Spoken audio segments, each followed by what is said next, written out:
Now, NDE Radio, a weekly exploration of near-death experiences and similar encounters with the other side. Now, here's your host, Lee Witting. Welcome to NDE Radio with Lee Witting, whether you're listening on TalkZone, by podcast, through the archives of our ad-free shows on our YouTube channel, or connected through our Facebook page. Our guest today, David Parker, registered nurse, comes from a family of spiritually aware relatives in touch with the other side.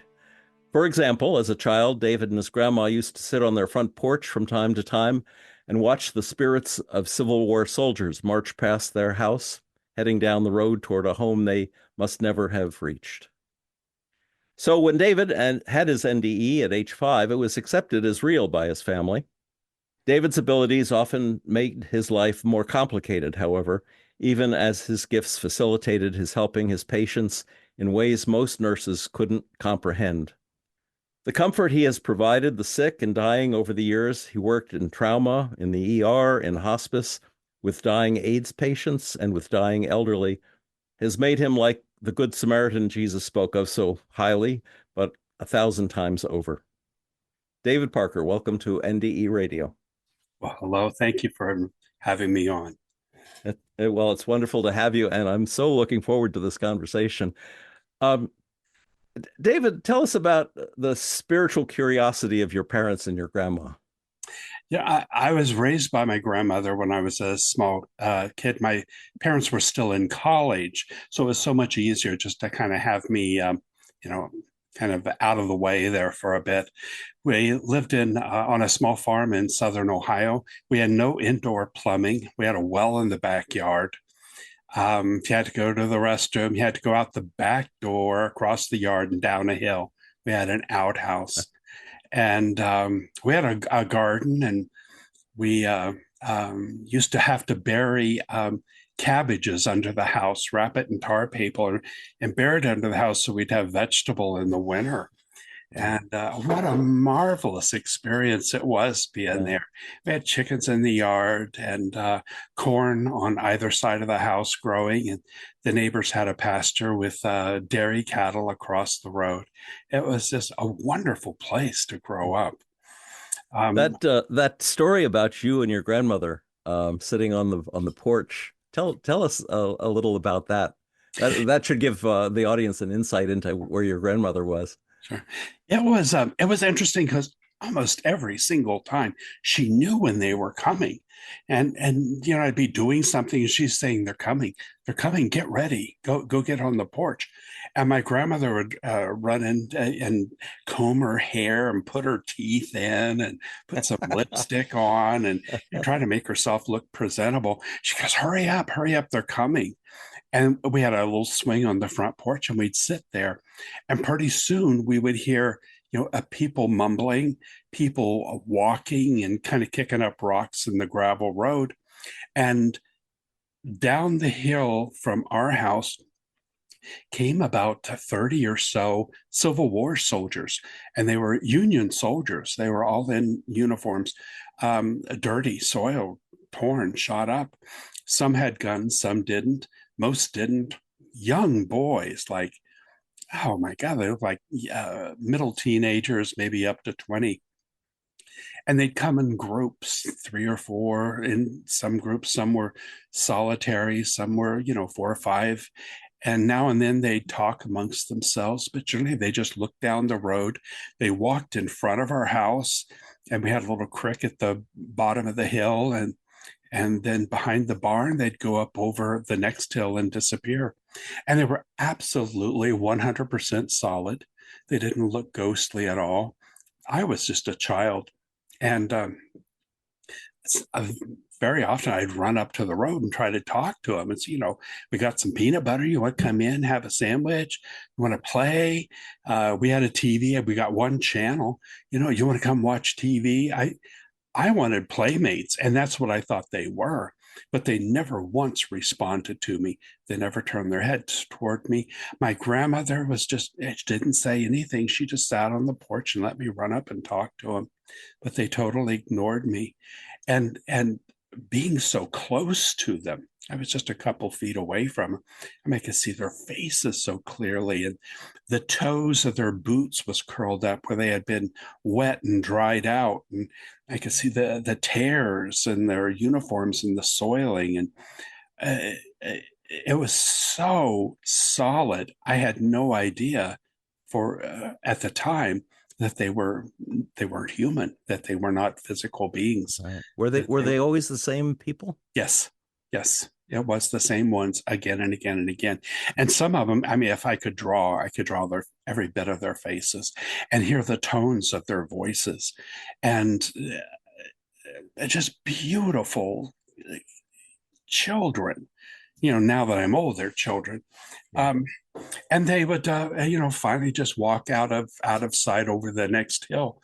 And my grandma would say, well, let's come in, let's have some supper or something. Usually it was later in the afternoon, maybe around 3 or 4 o'clock in the evening. And sometimes at night when we would have the screens in the window, I'd hear them. I'd hear them walking at night and kicking up the rocks. The rocks looked like they were moving. I don't know where they are rocks or rocks that, spirit rocks or whatever. I could hear them. And when you walk on gravel road, it crunches and you can hear that. And at night I'd lay there in bed and hear them. I could hear their voices. And there they were doing the same thing over and over again. And I always kind of wondered what it was.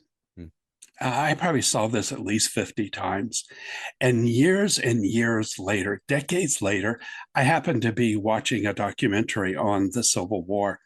And it said that after the war, the roads were blown up and the railroad tracks were destroyed and ships were sunk and horses were shot and eaten. And, the only way for soldiers to get back home after the war is they had to walk.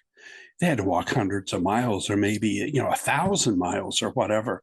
Mm-hmm. And it said that so many of the soldiers that survived the war did not survive the trip home. And that hit me.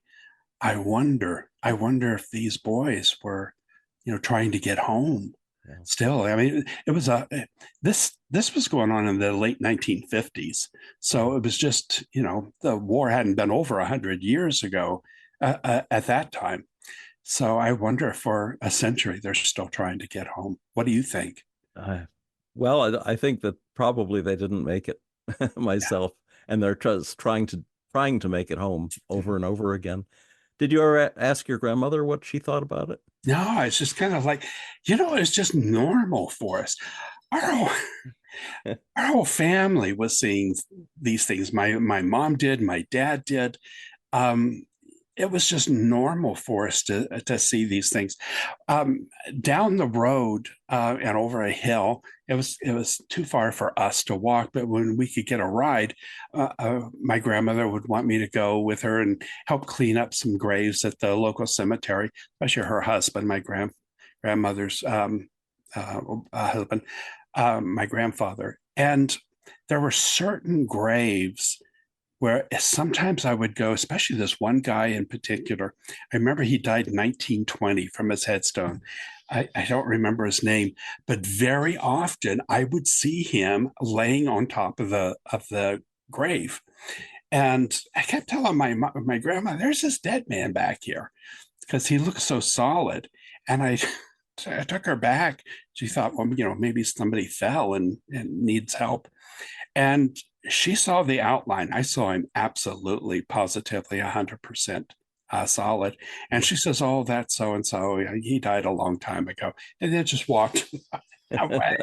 Wow. And I would just go up and watch him. And he was, he had a black jacket on, black pants, and a white shirt. And the jacket had one button on it. And his hair was greasy and parted in the middle and combed back. And his cheeks were just red. And I asked my grandmother, why is his cheek so red? Well, she says that, they didn't have makeup. When people died, you couldn't make them look good for their funeral. So often they would use lipstick or rouge or something and just kind of pat it on. So he looked exactly the way they had put him in the ground in 1920. But for whatever reason, he would show up, and just on top of his grave, evidently didn't move on. And other people at the cemetery, I would see like their images. And it was always, if I looked at the headstones, they were on the right side. And some just looked like myths, and some looked solid. And maybe out of the cemetery, there might have been 75 graves, and maybe about 20 or 30 of them every now and then. And it was always like always on the right side of the headstone. I don't know what that was about. David, do you think these souls were stuck there, or was this just like an echo or a memory of the person that had died? I try not to read into it. I just kind of keep it at facts.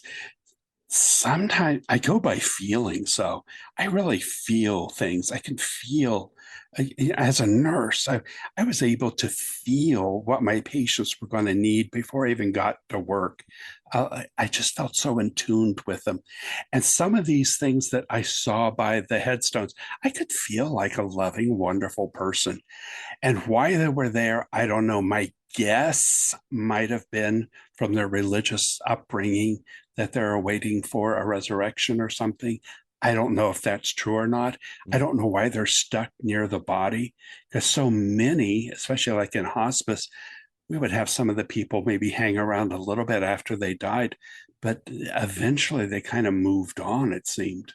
So some religions teach a soul sleep until the second coming. Perhaps if that's what they believe, then that's what they're doing. That very well could have been. Yeah. And now at 5 years old, you had lung infection. Tell us about that whole experience. Yeah. I got it from the chickens. And and Bird now, flu. yeah. Now you get that infection, you just take a couple pills and that's it. It's no big deal. Yeah. But back in the late 50s, early 60s, it was serious.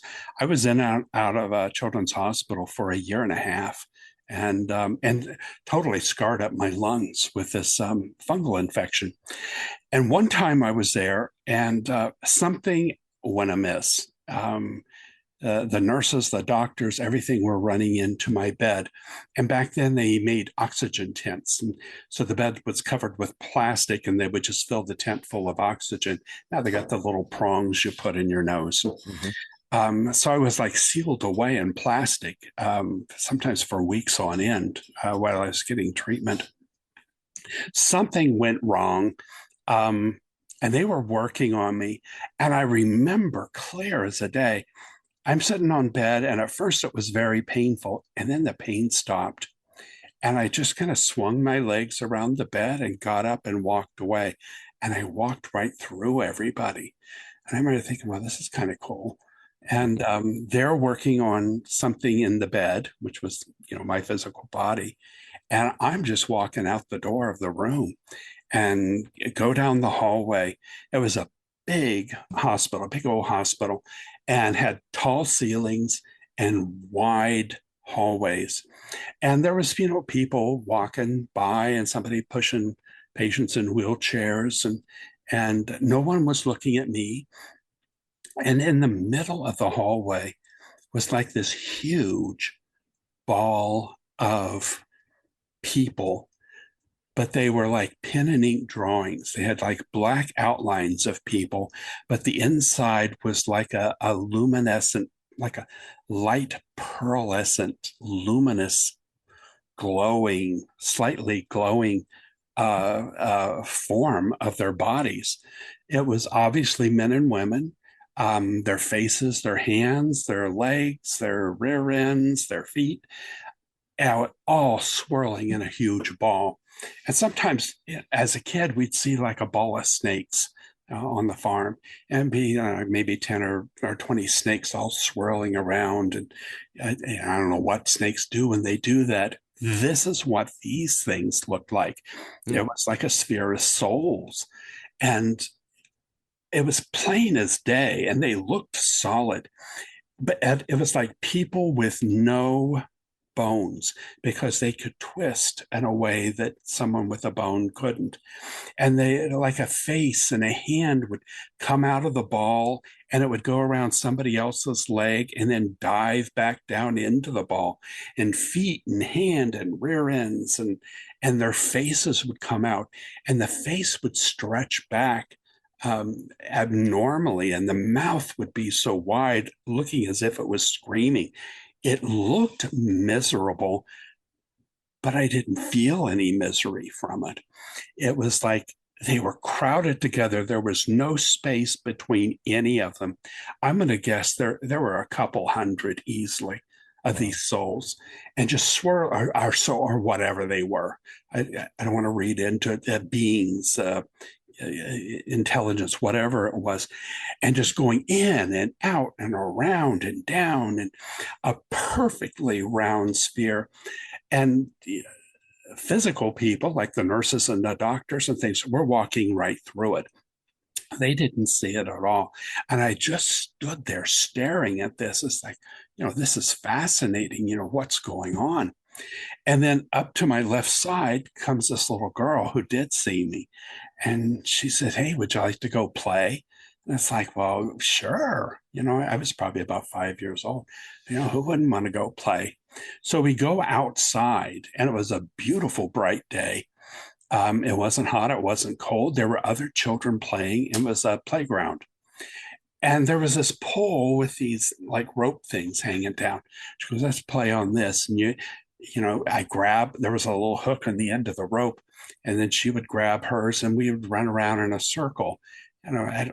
My mom later told me, well, that's called a maypole. I had never heard of a maypole before. It wasn't a whole lot of fun, but I was just in a joyous state. It was just a beautiful, wonderful place to be. I didn't get to talk to any of the other kids. It was just this little girl and I.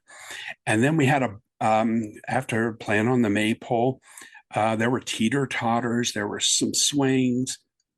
We had a big bouncy ball, and we were bouncing the ball back and forth.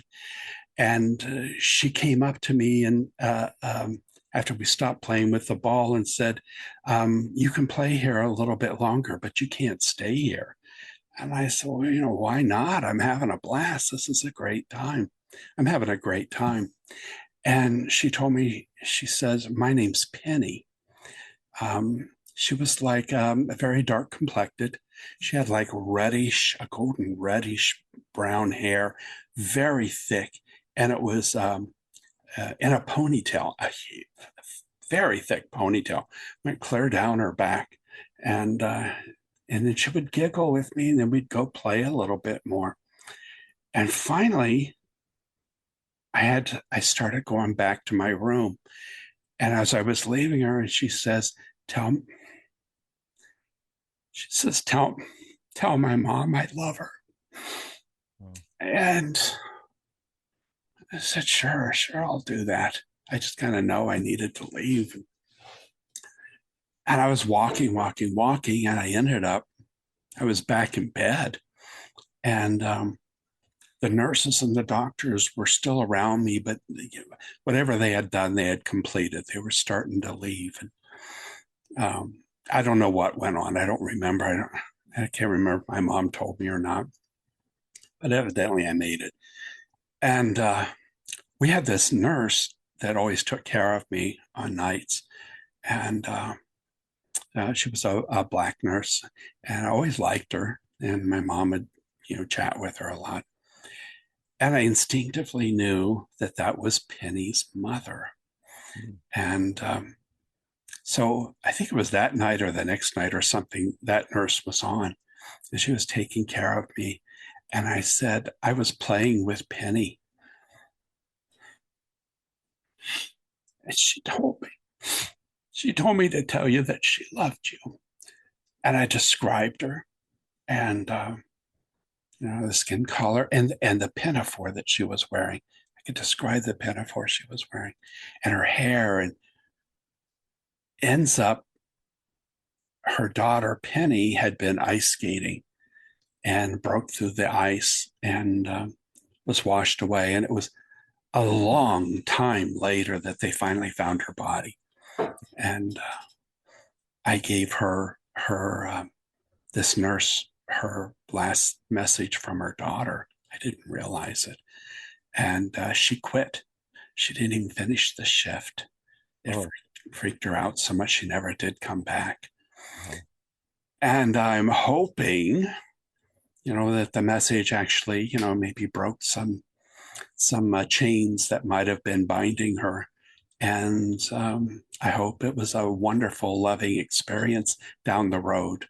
So I felt bad that, if I freaked her out, but whatever it was, the message needed to be told. And for whatever it was, I was the vessel that was chosen to tell her. And the playground wasn't actually a playground at the hospital, though, was it? It was like there was no playground at the hospital. A spiritual playground. Yeah, it was just off to the side. Wow. I can see it right now. I can see it. And I can see Penny's face right now. What a wonderful experience that was. Yeah.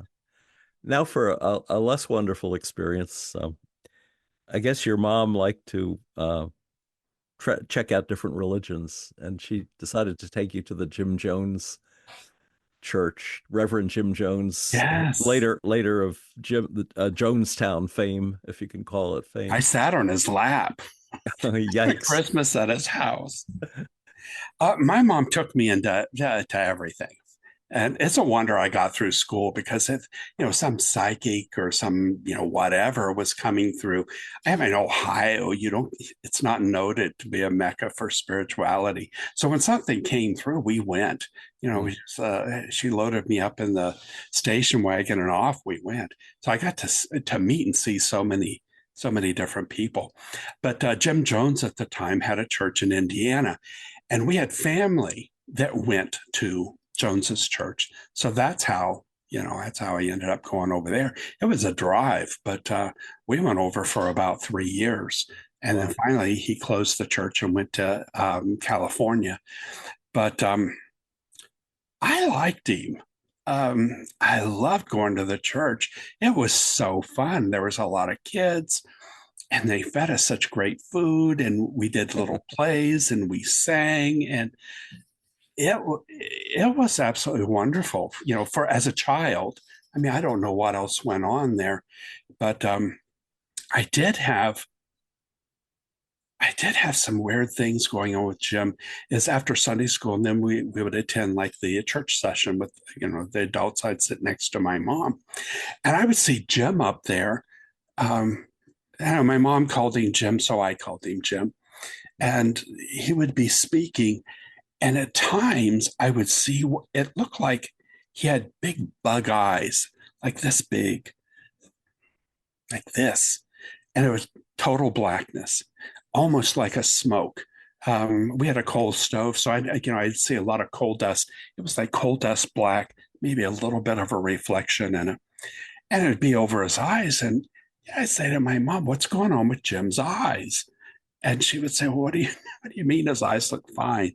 And it's like, I would see these things. And every now and then also I would see the same kind of like a black smoke, it was a round ball that would come out of his abdomen and would just float out a little bit. Probably it was completely round, but it never completely left his abdominal area. And it was slightly reflective too, and it would come out and then kind of stop and go in a bit and come out a bit. I mean, this didn't happen all the time, but maybe once or twice a month or something I would see it. It would happen maybe a couple times. Sometimes it would happen quite a few times, and it would stay out for a bit and then go back into his abdomen. And I told my mom about this, and she said, "Well, I'm not seeing anything." So I just kind of went, "Well, that's interesting." Well, in Sunday school, I would tell the other kids or the Sunday school teacher, I say, "What happens when Jim has this thing come out of his stomach and his eyes come out?" And they're looking at me. I'm kind of used to just getting no answers. People just kind of look. And whether anybody else saw it or not, I don't know. No one, confirmed what they saw. Several said, "No, we didn't see any such thing." And I thought, well, that's really interesting. I think, finally to the point, someone probably said something to Jim about it. And, there's this kid seeing this stuff about you, and the eyes and the bug eyes and this thing in the stomach. So anyway, with my lung infection, my lungs were scarred, massive scarring, and I would get x-rays a lot. Because there was a big concern, because scar tissue doesn't grow. Healthy skin grows. Scar tissue doesn't. And I was a child, and they were concerned, am I going to live as I grow up? As my lungs get bigger, is the healthy tissue going to grow, and what's going to happen to the scar tissue? So I was constantly getting x-rays about that. But one day it was after church, and this happened twice.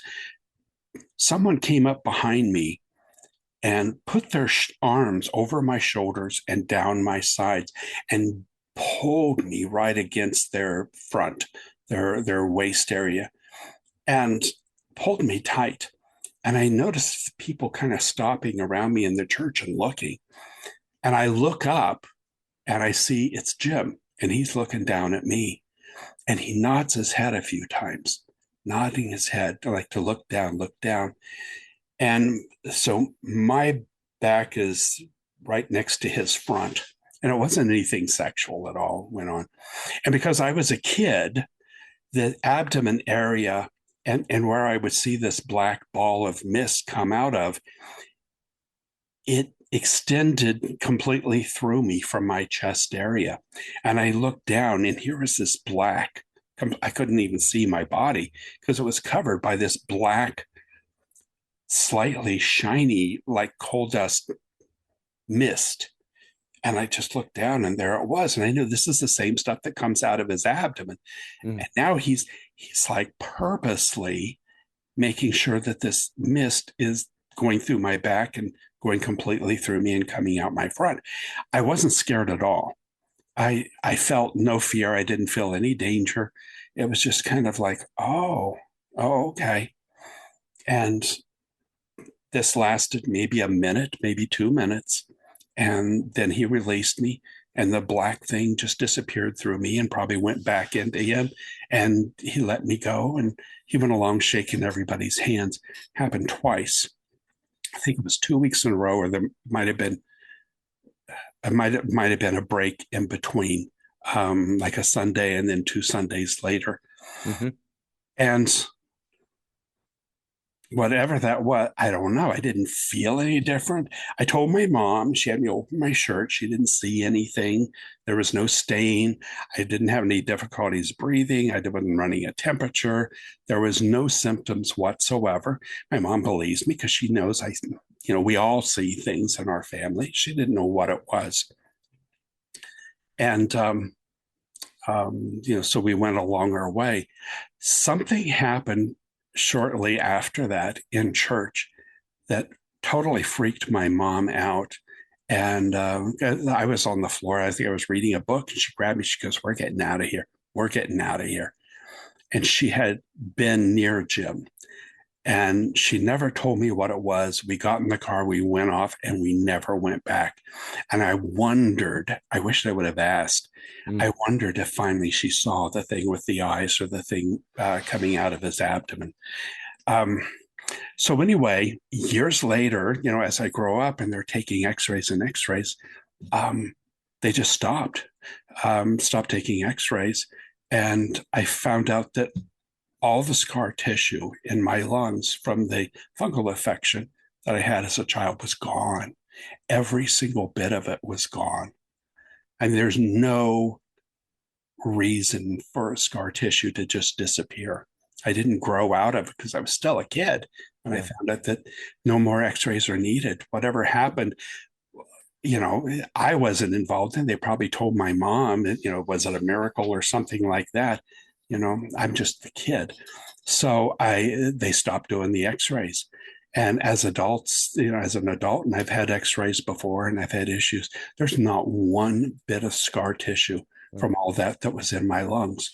So I wonder, I don't know, did I get a healing from Jim? What was that black thing that oozed out of him? Was it Was it a healing mist? Was it some divine intervention? I don't know. So, I've told this to several people throughout my life. Actually, yeah, I mean, we kind of forgot about the church until the the Jonestown thing hit the news. And that was like 12 years later. And then everybody knows of Jim Jones. And since then, I've told this to a few people, mostly people I've worked with. And in fact, my personal physicians, I've told, about having all this scar tissue, and they can't see anything. And they have no explanation to why absolutely none of that scar tissue is left. Mm. So, yeah, somebody suggested that when I saw the bug eyes on Jim, it was his glasses. Because whenever you see the Jim Jones stuff, he's always wearing dark glasses. And somebody said somewhere, I haven't followed up on all the Jonestown stuff. I mean, watching that on TV at the time, it was riveting. To see his face and to hear his voice. And I lost family members there, and I've lost childhood friends that actually did follow him on to California and then on to Jonestown, which, we didn't do. So that was just horrific. My mom and I would get on the phone. It's like, are you watching this? This is crazy. So people would say, probably what you saw was his glasses, but he didn't wear the glasses back in the 60s. And this was the early 60s. I wonder, I don't know, but I wonder, was he aware that, there's something exuding from his eyes, and eventually he had to start wearing glasses. Just so other people wouldn't see what you saw. Yes. Yeah. Now, I guess it was when you were a teenager that you were accused of murdering one of your classmates. Oh my God, that was horrible. Tell us how that came about. Oh my gosh. We've not had good experiences with churches, evidently. So after the Jones thing, we lived in a small farming community. We finally left the farm and moved actually to a real city with indoor plumbing. And it was mostly farmers, mostly corn and cows. And there was a small church, not a small little farming community, be about 10, 15 miles from us. It had a tiny little church. And my mom knew somebody that lived there, and she really liked her. So we, started going to that church.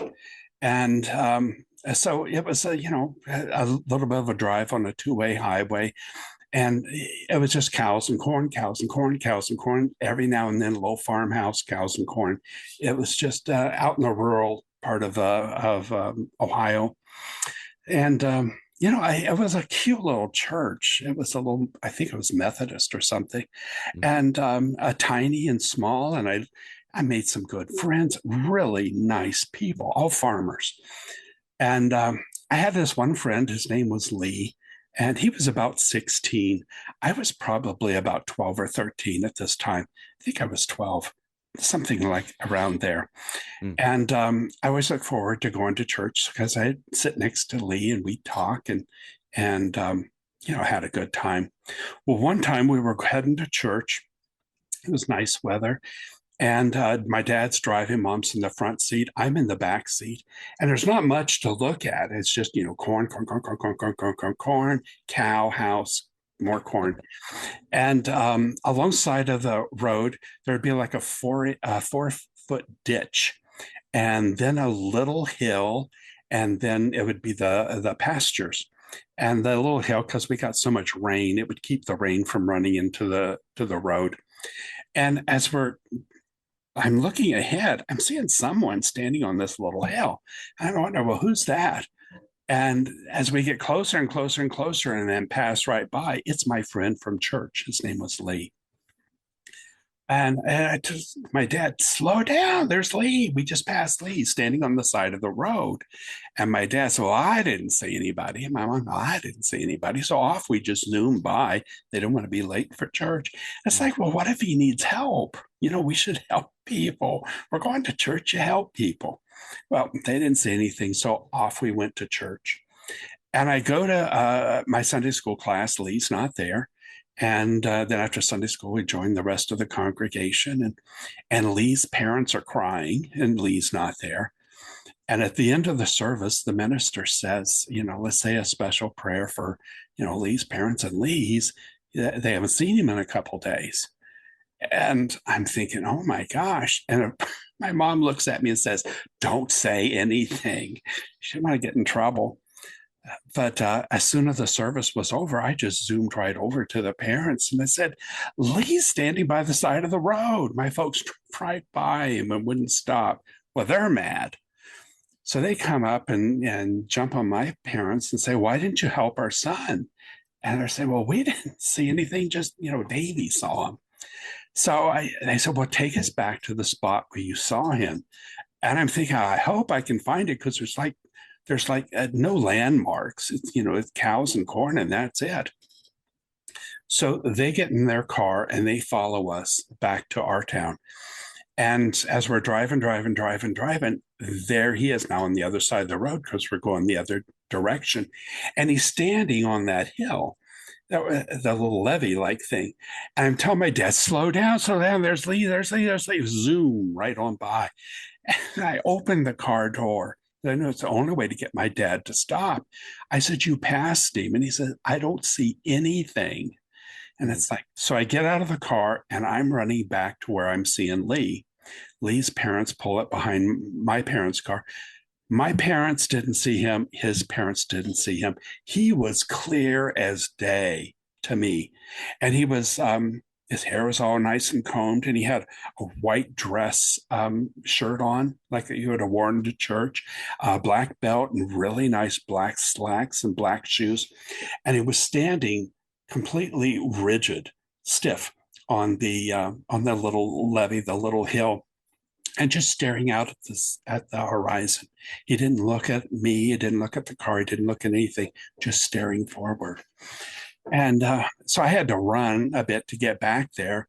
My dad and Lee's parents had, backed up their cars and yelling at me, what are you doing? What are you doing? And I get in front of Lee, and I'm on a 2-lane highway. And so he's about 4 feet higher than I am, because he's on that little hill. And I'm looking up at him. I'm saying, Lee, you are in trouble. Your parents are looking for you. And here they come. I says, sorry, I had to show them where you were. What are you doing? Where have you been? And Lee's parents were old, much older than my parents. And they're looking like I'm crazy. And my parents come up to me and they're saying, what do you see? Who are you talking to? I said, there's Lee. He's right there. There's Lee. And they didn't see anything. But I was short because I was a kid, and my dad was pretty tall. And that 4-foot ditch between the road and the little hill was filled with weeds. It was the Midwest. We got lots of rain. So weeds would grow. And generally by fall, they'd come through and mow the weeds down, and everything would die off for the winter.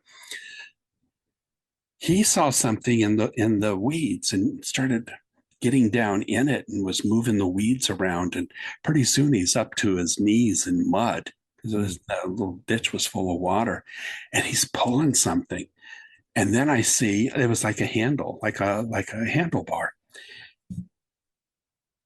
And then we found out that just 2 days prior, against his parents' wishes, Lee had bought a motorcycle.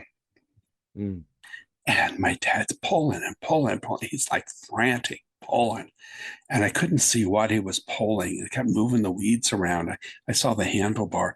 And pretty soon then I saw like an arm and a hand. He's pulling and pulling and pulling. And he says, it's Lee. He's gone. He had me get back and Lee's father was pretty frail and couldn't do much. My dad's yanking and yanking. And his mom passes out, falls smack down on the highway. So Lee's dad's trying to help her, and my mom's trying to help her. And I'm looking at her laying down. So my right ear is kind of facing Lee. And I heard him say very slowly, "I'm sorry, Mom." And then I told his mom, I said, "Lee says I'm sorry, Mom." And she's freaking out. He's freaking out. My dad's starting to pull the body out and a bit of the motorcycle. And by then, other cars were stopping and people were getting out and helping kind of free and pull the motorcycle and Lee's body out. And my dad had me get in the car and wait. I sat there for probably about an hour, and he was just, muddy and messy and everything. So, we went on home. It was a very quiet afternoon, and we had a supper and we talked about it. Our whole family was open to this. So if we saw something or had a spiritual experience, we freely supported each other and talked. So it was a very solemn day. We all, were sad that Lee died. But at night, there was a knock at the door, and it was law enforcement. I don't remember if it was police or sheriff or whatever. And they wanted to talk to me. And I said, "Well, sure, I'll be glad to tell you what I saw." And they had me tell my story. And, I saw him and he was standing there and he said 3 words, but he was standing right in front of where his body was. They didn't believe a word of it. They came back again. The next time, they weren't nice at all. And finally, my dad and my mom, said, "If you need to talk to us, just talk to me. You're not going to talk to our son anymore." So whenever they would come back, I would stay in my room, and whatever was said between my parents and the police, I don't know what happened. My folks went to the funeral. I didn't go. And the next Sunday, we went back to church and no one spoke to us.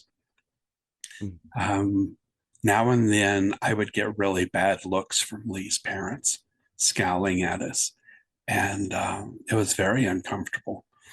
And as we were leaving church, the minister called my parents aside. They, again, helped me go sit in the car.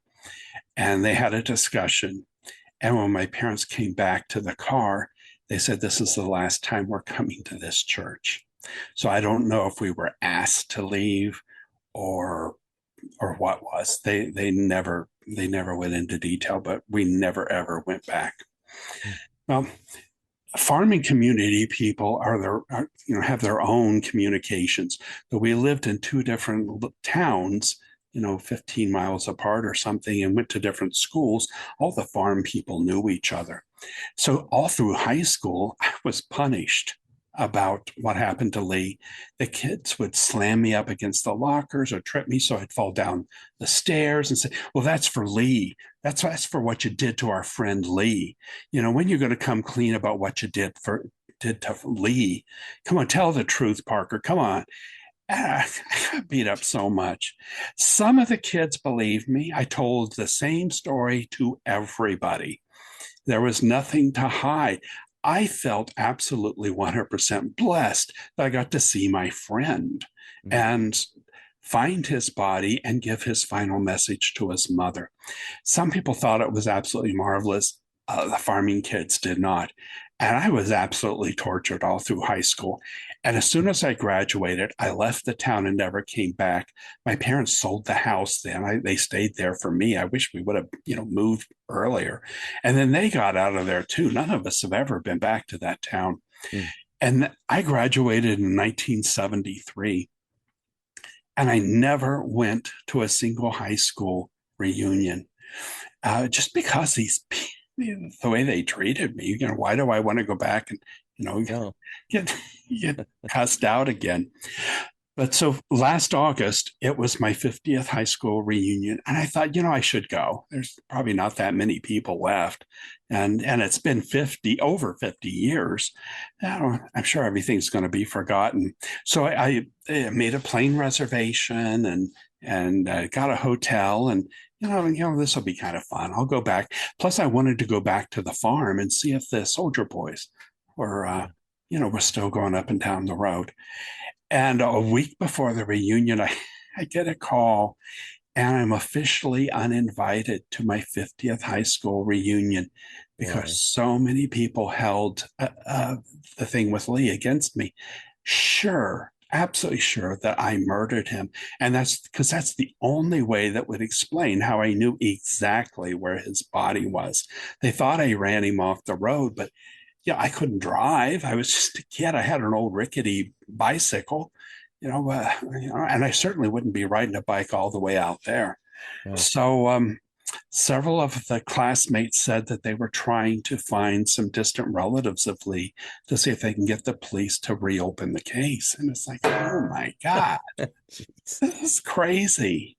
Wow. That you would think over half a century that people would have some spiritual experiences, that they would have some awakening in their lives and some understanding, but no, they didn't. But I'm honored. I am so thrilled. Did Lee show himself to me, or was it because I could just see things? I don't know.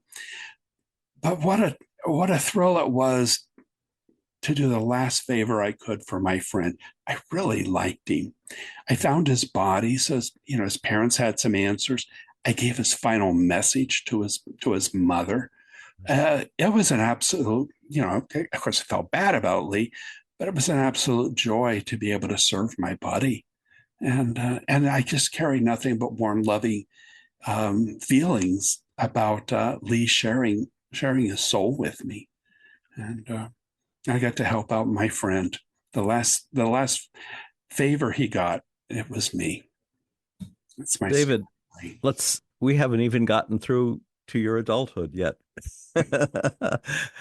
But I'd like, if you would, to tell us about the two blue light events and how that second blue light event evolved into the tragedy that happened in your life. I don't know why. And I'll tell you the first blue light. I'll make it quick. I don't know what it was about. I have no answers. I have experiences with no answers, and I don't even want to guess. Sometimes the spirit in the universe just gives you, a tap on the shoulder, an awakening, an awareness, and sometimes just forget the who, what, when, where, why. Just appreciate the gift that you were given and stop right there. But once I was in Columbus, Ohio, and I was driving way too fast. And it was winter, and there was a stuff called black ice where you just slide. You pump on your brakes, forget it. You're just sliding. And ahead of me, it was on a freeway, and there were all these lights, pretty lights. And as I got closer and closer and closer, it was crashed cars and trucks. It wasn't pretty little lights. It was their tail lights, because it was a massive pileup. And I was heading right for it. And I, pumping on my brakes, and nothing happened. I'm sliding right into, which later was like, 70 or so piled up cars. It was on the news. And I'm thinking, what am I going to do? I can't go off if it's a big embankment. So if I went off into the ditch, what's going to happen there? I didn't know. But from one side of me, it was like tight fabric came over my face, and it went over one eye, and then it went over the other eye and completely blocked out my vision. And the only thing I could see was this glorious blue light. It was just, there was no density. It was just calm, wonderful, the most gorgeous blue you'd ever seen. And it completely blocked out my vision. And I'm thinking, what's happening? Am I dead? Is this what death? Death is a blue light. I didn't know what it was. And after a few moments, it slid off one eye and then off the other eye, and I could see. And I'm still in my car, and I'm still got the steering wheel in my hand, and this car's still moving, but all the lights are gone. And I'm thinking, what happened? Am I dead? What is this Twilight Zone? What is it? And I look in my rear view mirror, And that pileup of cars that was just in front of me is now completely behind me. Somehow I went right through it. There was no gap. I mean, this stuff, people died. A lot of people died there. It was, later when I got home that night, I turned on the TV. I somehow went right through it. I don't know why. I don't know who, what. I don't know, what happened. I don't know what it looked like. If someone was watching me, did I disappear and then reappear on the other end? I don't know. But my whole vision was blocked, from the point where I would have ran into the other cars to the point where there were no cars, no explanation at all. And it was just like, wow, that's amazing. Thank you. I just give the universe gratitude. Thank you, thank you, thank you, thank you, thank you. Years later, my very best friend, the best friend I ever had in my entire life, was dying of a terminal disease. And I was a nurse at the time. And my spouse had cancer. So I was taking care of her. And she's the mother of my two boys. And my friend, anyway, he died. And one day he had left me his convertible, his car, and along with the payments. So I didn't really want that, but that was his gift. And one day I was driving the car, and we were going up the switchbacks north of Phoenix, and I had it was a beautiful day, and I had the radio on. It was his favorite station. It was the oldies, 1940s tunes. And I'm listening to it. And then that blue fabric went over my face again, the same way. Blocked out one eye and then blocked out the other. And all I could see was just, it was a flat blue glow. There was no depth to it. It was absolutely gorgeous. And I'm thinking, am I in another or about to be in another car accident? And, but there wasn't. And then pretty soon the blue, exposed one eye and then the other, and I could see, and everything was fine. And my friend Lee sitting next to me. Or not Lee, his name was Steve. I'm sorry, Lee was the other one. And so Steve was sitting next to me and adjusting the channel to make sure that we got a good connection, or maybe he had turned the radio on. It was his station. And we just started talking, just a casual talk. And for whatever reason, I couldn't remember that he was dead. It was like, here we are, we're going on a road trip, and we're just talking about general stuff. And, this song came on, and we'd sing the song, and we just chatted, and this went on and on, just like what we normally did. And then pretty soon, he said, well, I can't stay, but I got to go. Just wanted to let you know. Just want to let you know you're going to make it and you're going to be okay. And I thought, what do you mean I'm going to make it and be okay? What are you talking about? Where are you going to go? We're driving, going 80 miles an hour. Where are you going to go? And he was gone. And I realized he was dead. But the radio was on. It was on his channel. And I just thought, wow, what a weird experience. The blue light took away the memory of me knowing that he was dead. Otherwise I might have wrecked the car. It's like, well, what's this? So it wasn't long later that my boy's mom died. And 3 months after she died, my boys were playing in the front yard. And a drunk driver just came up in the yard and ran over them. And there was just this screaming going on. And I went out into the yard, and I had some wonderful neighbors. and they saw what had happened. There's this drunk stumbling around like, what's everybody upset about? And I stepped outside, and there's just this red everywhere. And underneath the tires were my two boys.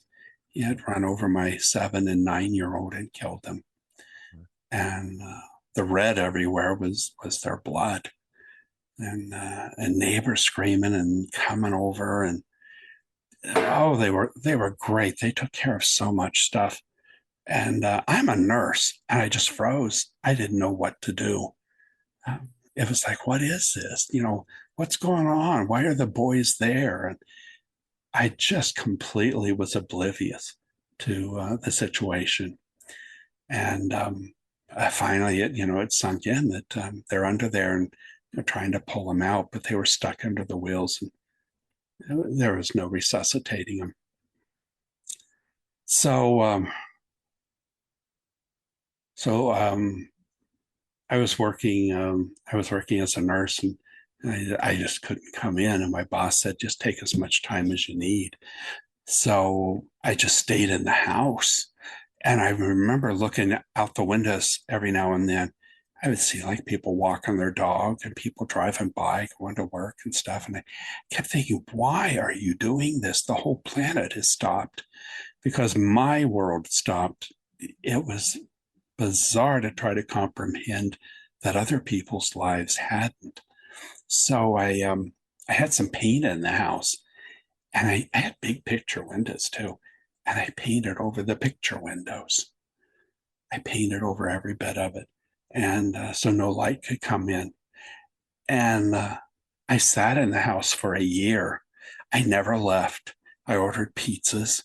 I had a life insurance policy from the boy's mother. So I had some income to pay for things. And my wonderful friends would come and bring me food. And not once did they tell me, snap out of it. You got to move on. They just fed me. Is there anything we can do? We'll see you in 2 days. We'll bring you some ice cream and, whatever. So it was almost exactly a solid year later.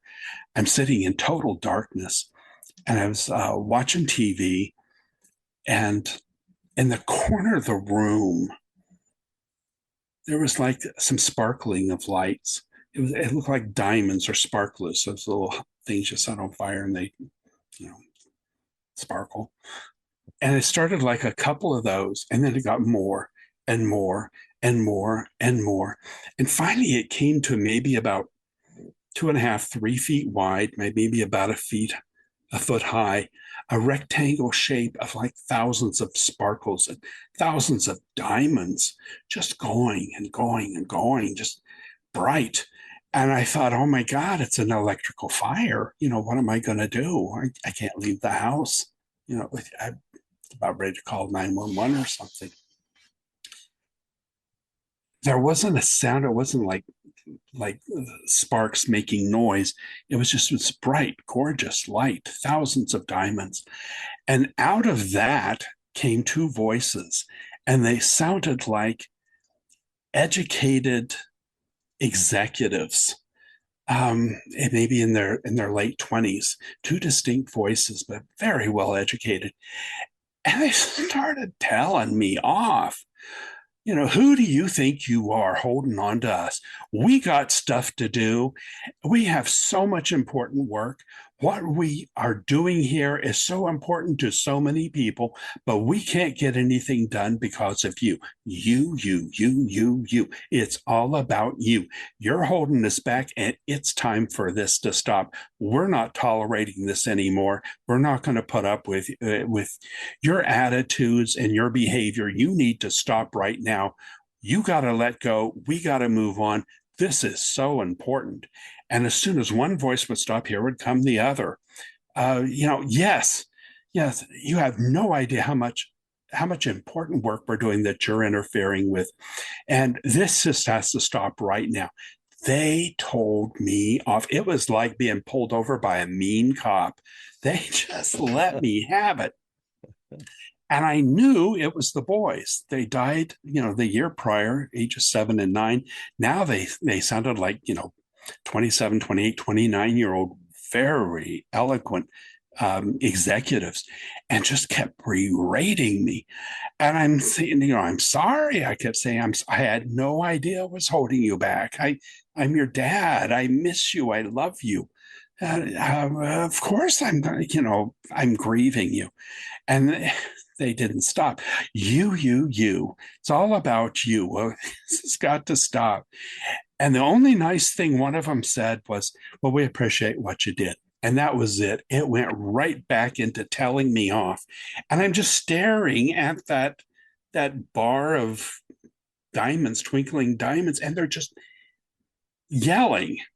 And it was like being called to HR, and you're in trouble, you're about to get fired. And it's like, I'm sorry, the officer. I'll not do it again. And I promised him, I'll let you go. I'm so sorry. I miss you so much. And the voices stopped. The bar started getting smaller and smaller and smaller. It was less and less lights, and pretty soon it was just completely out. And it was like, oh my God, I had no idea that chaining myself in and mourning my children was holding them back. And so it's like near immediately, I get on the phone and I call work. My manager had left. There was somebody else there, but everybody knew me. They said, well, sure, come in and put in an application. And so I had to get cleaned up and shower and shaved, and they had to get someone to come jump my car because I hadn't started it in a year. And that afternoon, I put in an application. Of course, they hired me. I left on good standing, and started the very next day back to work. And over this, I learned that becoming a living headstone in the memory of someone else, how limiting that is for me. Because, I quit work and I stayed in the house, but I had no idea how limiting it was for the spirit that had already moved on. And that attachment was holding them prisoner too. And it's okay to miss somebody, but it's not okay to mourn somebody. And I learned the difference between those two terms. And I remember thinking, my life had become a living headstone to my children. And this experience turned the headstone to stepping stones. And I let them go, and I never saw them again. If they've touched in, I'm not aware of it. And I changed my whole direction in nursing. At the time, I was a very technical nurse, and I got into hospice and was a hospice nurse for 17 years. I did go back to the hospital for a bit, but then they were opening up this AIDS unit. So I said, well, sure, that sounds great. I'll go do that. No one else wants to take care of them. I'll take care of them. I'll support them. I'm uplifted. What a great experience. And I may not have done that had I not had this experience. And through my years of hospice, I was bedside for 3,600 deaths that I was in the room right next to the bed because I kept my notes, my nurse's notes. For the last moment, 3,600 people took their final breath. I was there. And I may not have been, sorry, in fact, I know I probably wouldn't have been in that situation had this not had happened with my boys. Wow. Normally I break down to this whole thing. I'm surprised I'm able to get through this. But I was on the phone with a friend earlier, and we've cried our eyes out all morning talking about wonderful, loving, spiritual things, happy cries. But it was interesting.